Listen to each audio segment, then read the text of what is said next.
सुप्रभात आप सभी को।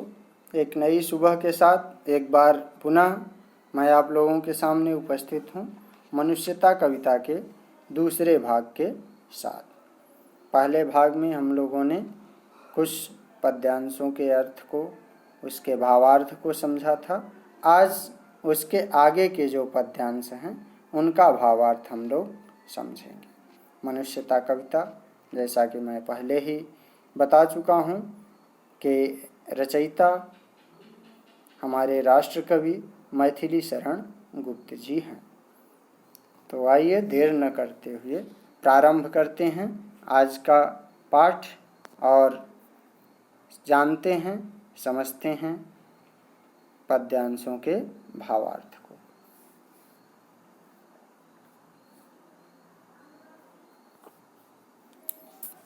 पहला पद्यांश जो है आज की कक्षा का, जो मनुष्यता कविता का 5वां पद्यांश है। रहो न भूल के कभी मदांध तुच्छ वित्त में, सनाथ जान आप को करो न गर्व चित्त में। अनाथ कौन है यहाँ त्रिलोकनाथ साथ हैं, दयालु दीन बंधु के बड़े विशाल हाथ हैं। अतीव भाग्यहीन हैं अधीर भाव जो भरे, वही मनुष्य है कि जो मनुष्य के लिए मरे। इस पद्यांश के माध्यम से हमारे राष्ट्र कवि मैथिली शरण गुप्त जी हमें कहना चाहते हैं, हमें यह बताना चाहते हैं कि कभी भी भूल करके भी हमें तुच्छ मतलब थोड़े से, वित्त मतलब धन में गर्व नहीं करना चाहिए, अहंकार नहीं करना चाहिए। क्योंकि यदि हमारे पास धन हो जाए तो कभी भी हमें घमंड नहीं करना चाहिए, चाहे वो धन का हो चाहे यश का हो, किसी भी का हमें घमंड या अहंकार नहीं करना चाहिए। क्यों? क्योंकि धन जो है वह आता जाता रहता है। कल जिसके पास धन बहुत था, आज उसके पास धन समाप्त हो सकता है, और आज जिसके पास धन नहीं है कल उसके पास धन हो सकता है। इसलिए कभी भी हमें धन संपत्ति के कारण अहंकार नहीं करना चाहिए। अगली पंक्ति में वो कहते हैं कि सनाथ जान आप को करो न गर्व चित्त में। ऐसा मान करके कि हमारे भाई हैं, हमारे बंधु हैं, हमारे माता पिता, हमारे बेटे बेटियां हैं, ऐसा मान करके लोग अपने आप को सनाथ मान लेते हैं कि हमारा तो सब कुछ है, सब कोई है। किंतु ऐसा मान करके कभी भी अपने चित्त में गर्व नहीं करना चाहिए। क्यों? क्योंकि अनाथ कौन है यहाँ त्रिलोकनाथ साथ हैं। क्योंकि यहाँ अनाथ कोई नहीं है, ऐसा कोई व्यक्ति नहीं है जिसका यहाँ कोई न हो। क्योंकि जिसका यहाँ कोई नहीं है उसका भी ईश्वर हैं, यानी हर व्यक्ति का कोई न कोई यहाँ है। जिसका कोई नहीं है उसका ईश्वर हैं, अर्थात सभी लोग यहाँ सनाथ हैं, कोई भी यहाँ अनाथ नहीं है। अनाथ का मतलब होता है कि जिसका कोई न हो, और सनाथ का मतलब होता है जिसका सब कोई हो। तो अर्थात यहाँ पर कोई भी ऐसा व्यक्ति नहीं है जिसका कोई नहीं है। यदि जिसका कोई नहीं है तो भी उसके कौन हैं? ईश्वर साथ में है। दयालु दीन बंधु के बड़े विशाल हाथ हैं। ऐसे दयावान ईश्वर के, दयावान भगवान के, ईश्वर के, गॉड के, जीसस के, अल्लाह के बहुत बड़े हाथ हैं। अतीव भाग्यहीन हैं अधीर भाव जो भरे। आगे कवि कहते हैं कि वह व्यक्ति भाग्यहीन है जो इस प्रकार का उतावलापन रखता है, यानी जो ऐसा मानता है कि मैं सनाथ हूँ, वह अनाथ है, वह क्या है? भाग्यहीन है। जो इस प्रकार का अधीर यानी बिना मतलब का उतावलेपन वाला भाव अपने अंदर रखता है, वही मनुष्य है कि जो मनुष्य के लिए मरे। सच्चा मनुष्य तो वही है जो मनुष्य के लिए मरता है, यानी अपने लिए नहीं, बल्कि दूसरों के लिए भी जीता है, दूसरों के लिए मरता है। अगला पद्यांश देखिए। अगले पद्यांश में है कि अनंत अंतरिक्ष में अनंत देव हैं खड़े, समक्ष ही स्वबाहु को बढ़ा रहे बड़े बड़े। परस्परावलंब से उठो तथा बढ़ो सभी, अभी अमर्त्य अंक में अपंक हो चढ़ो सभी। रहो नयों की एक से न काम और कासरे, वही मनुष्य है कि जो मनुष्य के लिए मरे। कवि कहना चाहते हैं कि अनंत अंतरिक्ष में अनंत देव हैं खड़े, कि इस अनंत अंतरिक्ष में जो ये अनंत अंतरिक्ष है, यानी जिसका कोई अंत नहीं है, ऐसे आकाश में असंख्य देव, अनेक देव खड़े हैं।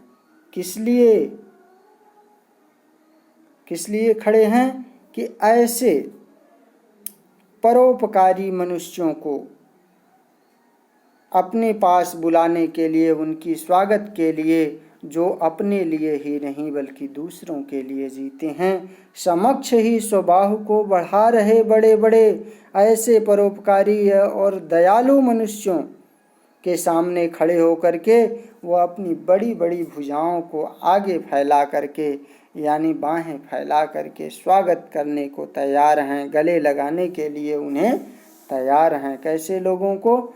ऐसे लोगों को जो अपने लिए नहीं बल्कि दूसरों के लिए जीते हैं। और आगे बताया जा चुका है कि यही पशु प्रवृत्ति है कि आप ही चरे, वही मनुष्य है कि जो मनुष्य के लिए मरे। कि पशुओं की तरह अपने लिए तो सब जी लेते हैं, लेकिन सच्चा मनुष्य तो वही है जो केवल अपने लिए नहीं जीता बल्कि दूसरों के लिए भी जीता है। परस्परावलंब से उठो तथा बढ़ो सभी। परस्परावलंब, परस्पर एक दूसरे के, अवलंब मतलब सहारे के साथ, सभी लोग एक दूसरे का सहारा बनो। कवि कहना चाहते हैं कि एक दूसरे के सहारे को लेकर के, एक दूसरे का सहारा बन करके सभी लोग उठो, सभी लोग बढ़ो, सभी लोग आगे बढ़ें, सभी लोग उठें। कोई नीचा न रहे, कोई गिरा न रहे, कोई पीछे न रहे। अभी अमर्त्य अंक में अपंक हो चढ़ो सभी। और इस तरह से जब सब एक साथ हो जाएं तो क्या करें कि अमर्त्य अंक में अपंक हो। अपंक मतलब बिना कीचड़ के, बिना किसी कलंक के सभी लोग उन देवताओं के गोद में चले चलो, देवताओं की गोद की ओर जा कर के उसमें बैठो, उनकी गोद में बैठो। रहो नयों की एक से न काम और कासरे। तुम कभी भी अपने मतलब के लिए मत जियो। केवल यह मत सोचो कि हमारा काम इससे तो पड़ेगा और दूसरे से नहीं पड़ेगा। ऐसा मत सोचो, क्योंकि सबका काम सबसे पड़ सकता है। और इस तरह से केवल एक के बारे में न सोच करके बल्कि सब के बारे में हमें सोचना चाहिए। यही वह बताने का प्रयास करते हैं कि रहो नयों की एक से न काम और कासरे। इस तरह से कभी भी हमें नहीं सोचना चाहिए कि एक से हमारा काम होगा, दूसरे से काम नहीं होगा। यानी सब का काम हमें करना चाहिए, सबसे हमारा काम हो सकता है। वही मनुष्य है कि जो मनुष्य के लिए मरे।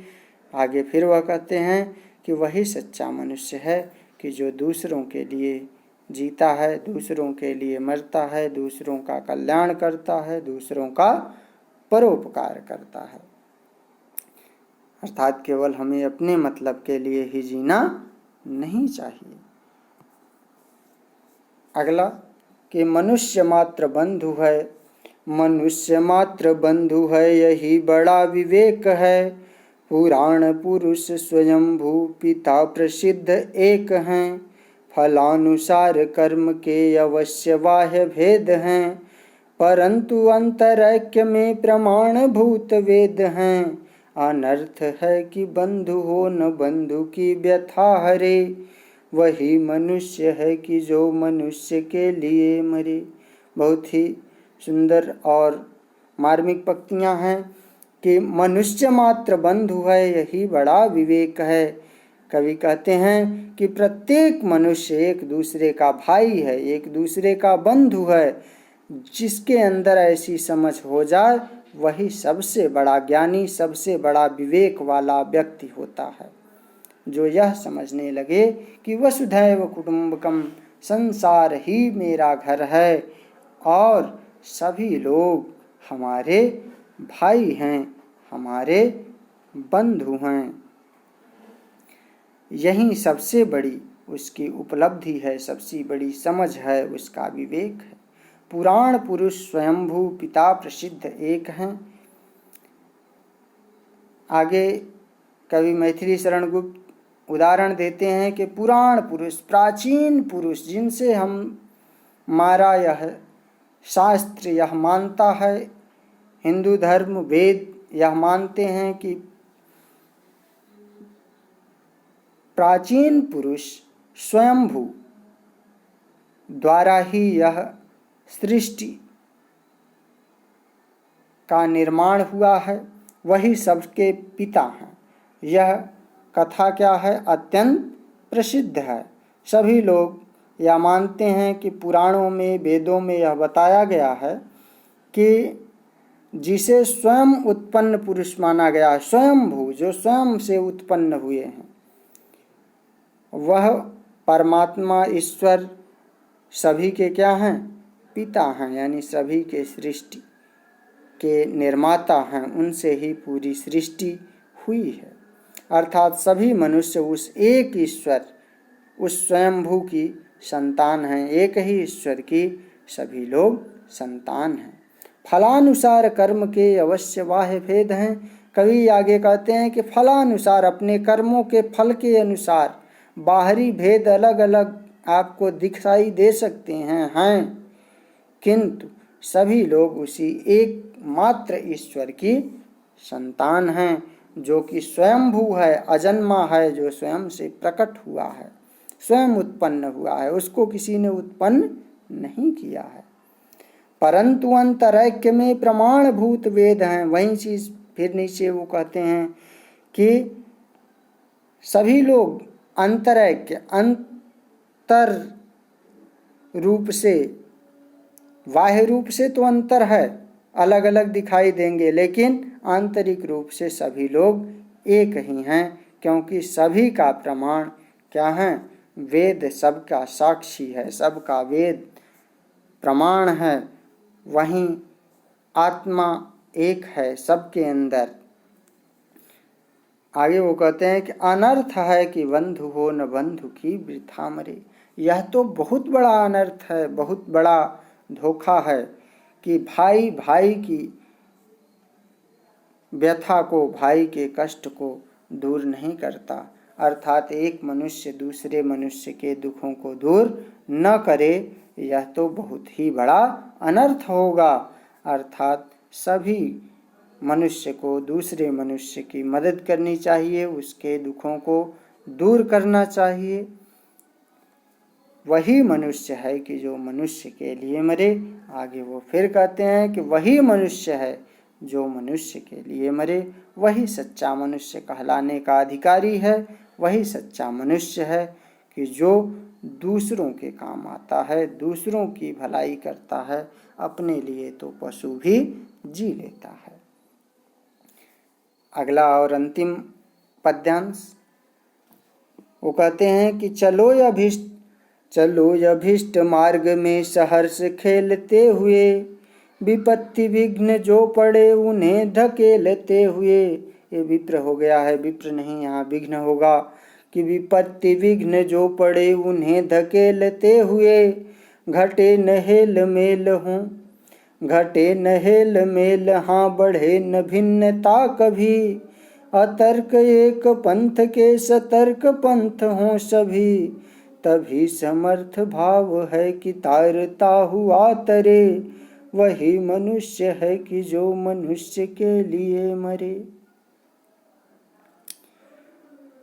कवि कहते हैं कि चलो अभीष्ट मार्ग में सहर्ष खेलते हुए, कि हे मनुष्यों, तुम अपनी इच्छा से जो तुम्हारे लिए अभिष्ट है, जो तुम्हारे लिए उपयुक्त मार्ग है, जिसका चुनाव तुमने अपने से किया है, जिसको तुमने एक बार निश्चित कर लिया कि हमें इस रास्ते पर चलना है, इस लक्ष्य को प्राप्त करना है, हमेशा उस लक्ष्य की ओर तुम्हें बढ़ते रहना चाहिए, उस मार्ग पर चलते रहना चाहिए, हंसते खेलते हुए, कभी भी दुखी नहीं होना चाहिए, और विपत्ति विघ्न जो पड़े उन्हें धकेलते हुए उस अभिष्ट लक्ष्य को प्राप्त करने के लिए, उस निश्चित गोल को, टारगेट को अचीव करने के लिए तुम्हें जो भी कष्ट झेलना पड़े, उन कष्टों को झेलते हुए, उन विपत्तियों का सामना करते हुए, उन्हें अपने से दूर हटाते हुए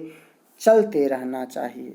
घटे न हेल मेल हाँ, बढ़े न भिन्नता कभी, और तुम्हारा कभी भी एक दूसरे के साथ जो हेल मेल है, मित्रता का संबंध है, वह घटना नहीं चाहिए। यानी सबके साथ तुम्हें मित्रतापूर्ण व्यवहार बनाए रखना चाहिए। बढ़े न भिन्नता कभी, और कभी भी एक दूसरे से भेदभाव न बढ़े, दूसरे के साथ झगड़े न हो, आपसी कलह न हो। अतर्क एक पंथ के सतर्क पंथ हो सभी, और इस तरह से बिना किसी तर्क वितर्क के सभी को एक साथ ले करके आगे बढ़ना चाहिए। अतर्क एक पंथ के सतर्क पंथ हों सभी, कि कभी भी रास्ते को लेकर के तर्क वितर्क नहीं करना चाहिए, बल्कि सच्चे रास्ते पर सभी को साथ लेकर के चलना चाहिए, जिससे सबका कल्याण हो। तभी समर्थ भाव है कि तारता हुआ तरी। वो कहते हैं कि वही समर्थ है, उसी के अंतर्गत, उसी के अंदर समर्थ भाव है, जो केवल अपने ही नहीं तरता बल्कि दूसरे को भी तार देता है। यानी केवल अपना ही कल्याण जो नहीं करता बल्कि दूसरों का भी कल्याण करता है, वही सच्चा मनुष्य है। वही मनुष्य है कि जो मनुष्य के लिए मरे। फिर कहते हैं कि वही सच्चा मनुष्य है कि जो केवल अपनी ही उन्नति, अपना ही कल्याण नहीं करता बल्कि दूसरों की भी उन्नति और दूसरों के लिए भी काम करता है। इस तरह से यह आज मनुष्यता कविता पूरी होती है। उम्मीद है कि आपको समझ में आ गया होगा। धन्यवाद।